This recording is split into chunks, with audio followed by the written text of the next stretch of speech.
Sejak pukul 7 pagi, masyarakat di Kabupaten Bangli mendatangi TPS untuk melakukan pencoblosan.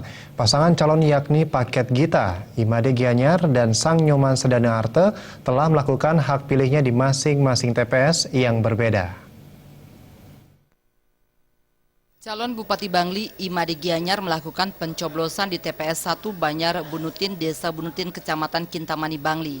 Di TPS tersebut terdapat 393 pemilih. Imade Gianyar yang merupakan calon incumbent ini melakukan pencoblosan didampingi istrinya dan anaknya datang ke TPS sekitar pukul 10 WITA.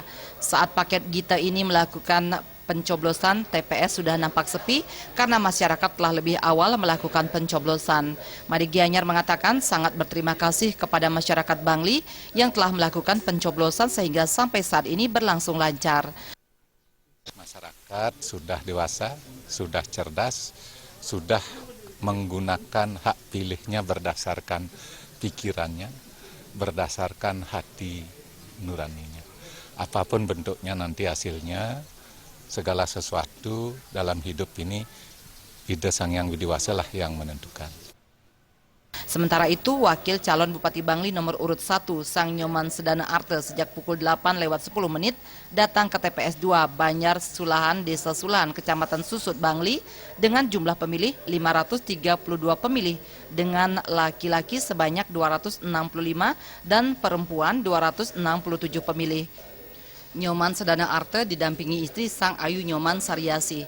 Calon Wakil Bupati Bangli yang juga incumbent ini berharap masyarakat Bangli untuk semua dapat datang ke TPS menyalurkan hak pilihnya sehingga tingkat golput di Bangli dapat ditekan. Saya berharap bahwa proses yang sudah kondusif ini semuanya bisa berjalan dengan aman, nyaman, dan bisa melahirkan Bupati Bangli untuk periode 2015-2020 untuk melanjutkan pembangunan di Kabupaten Bangli yang kita cintai. Raiswantara dan Putu Ratna, Bali.